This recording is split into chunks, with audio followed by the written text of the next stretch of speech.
Bismillahirrahmanirrahim. Assalamualaikum warahmatullahi wabarakatuh. Halo teman-teman sekalian, selamat datang kembali bersama kami di channel Azril Hidayat. Dalam kesempatan yang baik ini, kembali kami akan kabarkan informasi terkait dengan penyelesaian tenaga honorer di tahun 2023, terkait dengan polemik yang masih menjadi pembahasan di pemerintah terkait dengan apa solusi yang nantinya akan ditawarkan, akan dilaksanakan oleh dalam hal ini Kemenpan RB terkait dengan tadi penyelesaian tenaga honorer sehingga dapat menyelesaikan dalam tenggat waktu November tahun 2023. Dalam kesempatan ini kami sampaikan informasi yang cukup baik menurut kami, bersumber dari DPR RI, kemudian Komisi 2 ya, kemudian Kemenpan RB, terkait dengan progres dari solusi yang akan ditawarkan, solusi yang akan dilaksanakan oleh pemerintah untuk menuntaskan tenaga honorer menjadi ASN P3K di tahun 2023. Namun sebelum kita masuk di pembahasan, bagi teman-teman yang baru saja menemukan channel kami, seperti biasa silakan subscribe dan nyalakan lonceng notifikasinya. Terima kasih, kita ke pembahasan. Jadi kami telah berada di akun resmi dari Kemenpan RB ya, Kementerian PAN dan RB. Ini adalah akun Instagram dari Kemenpan. Setiap agenda Kemenpan kemudian di posting ya dalam akun resmi tersebut. Nah, di sini kita bisa cermati ya, banyak sekali upaya-upaya yang sudah dilaksanakan oleh Kemenpan RB. Nah, salah satunya adalah ini dengan Menteri PAN RB menyerap aspirasi terkait dengan tenaga non-ASN. Ini dengan menghadirkan DPR RI Bu Rieke Diah Pitaloka.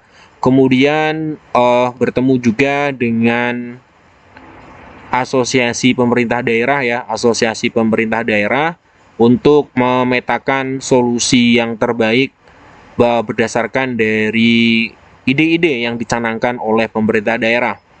Nah, kemudian kami akan sampaikan di sini selain menemui PAN RB, kemudian ada DPR Komisi 2, di mana Komisi 2 ini juga menyerap aspirasi yang nantinya akan disodorkan kepada pemerintah, dalam hal ini Kemenpan RB. Kita lihat di sini ada laporan singkat Komisi 2 DPR RI bidang pemerintahan dalam negeri dan otonomi daerah, aparatur negara dan reformasi birokrasi, pertahanan dan kepemiluan ya. Ini rapat yang ada di Komisi 2 yang dipimpin oleh Bapak Doli Kurniawan. Maksud kami Kurnia Tanjung ya, Ketua Komisi 2 DPR RI. Nah, kita lihat untuk pokok-pokok pembahasan. Jadi rapat ini adalah rapat dengar pendapat umum Komisi 2 dengan Ketua Forum Non-ASN Provinsi Jawa Tengah dengan agenda penyampaian aspirasi terkait dengan perkembangan penyelesaian non-ASN di daerah oleh pemerintah tahun 2023 sebagai berikut ini. Nah, kita coba bacakan untuk hasilnya. Nah, yang pertama adalah, ini cukup tegas dan cukup jelas. Yang pertama adalah meminta pemerintah untuk segera mengangkat honorer K2 menjadi PNS. Karena kita tahu honorer K2 itu sudah diangkat jadi PNS di periode sebelumnya. Kemudian untuk poin yang kedua, tenaga honorer yang sudah lama mengabdi perlu dipertimbangkan dan diutamakan untuk diangkat menjadi ASN P3K dengan mekanisme afirmasi penuh. Jadi usulan dari Forum Honorer Jawa Tengah mengatakan untuk teman-teman honorer yang sudah mengabdi lama itu diberikan afirmasi penuh, diangkat menjadi ASN P3K. Kemudian untuk poin yang ketiga, harus ada perubahan kriteria pendataan untuk non-ASN tahun 2022 sehingga dapat mengakomodir semua tenaga non-ASN. Kita tahu seperti driver, keamanan, kebersihan, kemudian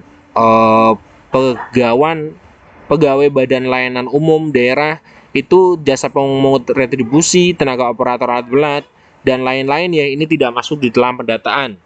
Nah, mereka tenaga honorer ini mengusulkan kepada pemerintah agar nantinya bisa masuk dalam pendataan. Kemudian 4, meminta pemerintah untuk menambah peta jabatan yang dapat diisi oleh seluruh non-ASN sehingga seluruh kebutuhan instansi pemerintah daerah dapat terpenuhi. Nah, jadi rapat ini kita tahu adalah rapat untuk tadi ya, memberikan aspirasi terkait dengan penghapusan tenaga honorer di November tahun 2023. Untuk poin yang kelima adalah perlu kebijakan yang dapat mengakomodir kebutuhan jabatan, formasi yang dibutuhkan di masing-masing OPD atau kecamatan atau kelurahan.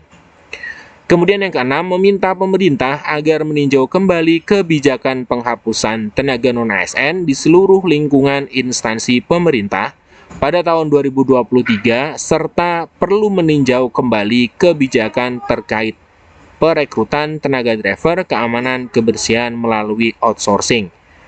Nah, untuk memenuhi aspirasi tersebut, maka Forum Tenaga Non-ASN meminta pemerintah untuk, nah kita lihat, yang pertama mencabut SE penghapusan tenaga honorer. Ini yang pertama.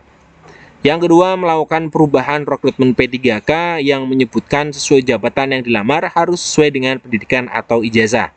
Yang ketiga, proses rekrutmen pengadaan P3K pada instansi daerah mengadopsi dengan yang sudah dilaksanakan oleh Kementerian Kesehatan, Kementerian Pendidikan, yang mana rekrutmen pengadaan P3K memprioritaskan atau memberikan aturan penyeleksian di awal dengan mengutamakan tenaga honorer atau kontrak yang sudah bekerja di instansi yang dilamar.